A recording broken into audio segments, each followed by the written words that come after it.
Hey guys, ito tayo sa Makina Moto Show at ito nakita natin ang bagong lawas na Dominar 400 UG version 2. So ba't version 2? Kasi mas into adventure bike na siya. Ginawa siyang mas malapit sa adventure bike. So dinagdagan lang siya from 199,900 pesos is additional sa SRP na 208,900 pesos. So ito na yung tsura niya guys.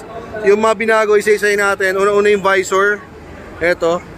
Tinasan yung visor na more from adventure na yung datingan niya. Tapos, handguard. Ayan. So, yung handguard niya, medyo may kalakihan yung datingan. Ayan, o. Ayan, o. Yan ang itsura niya, guys. Tapos, binago rin yung itsura ng kanyang crash guard. Ayan, o. Dati, ito lang yan. Maganyan lang. Ngayon, nilagyan na rin nandito para sa coolant. So, yun ang itsura niya, guys. Ayan. So, yun yung mga nadagdag. Tapos, binago rin nila yung, yung sa baba, skid plate. May skid plate na rin siya. Ayan. So, parang adventure type na talaga siya. So, yung tsura niya. Then, meron na rin siyang lagayan ng box. Tapos, hawakan na rin dito. So, ayan. So, pang-adventure na talaga siya, no? Ayan. So, meron na rin dito backrest para sa yung OBR. O, may lagayan ng top box na matibay naman to, na bakal, alloy. Ayan.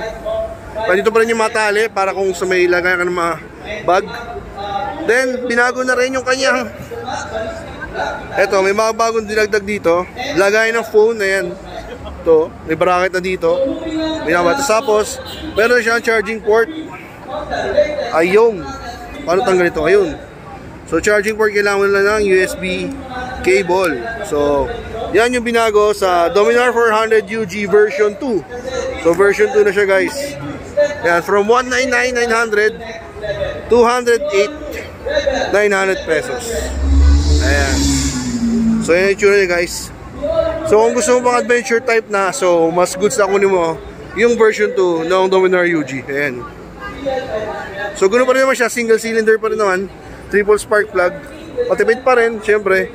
At yung dual overhead cam pa rin siya. Hindi man nagbago. So, nagbago na talaga is yung kanyang aesthetic. Kaya medyo mas nagmahal kasi dinagdagan nila mga accessories. Kaya sa India daw, dalawang color is black and green. Dito naman, ganoon pa rin, black pa din.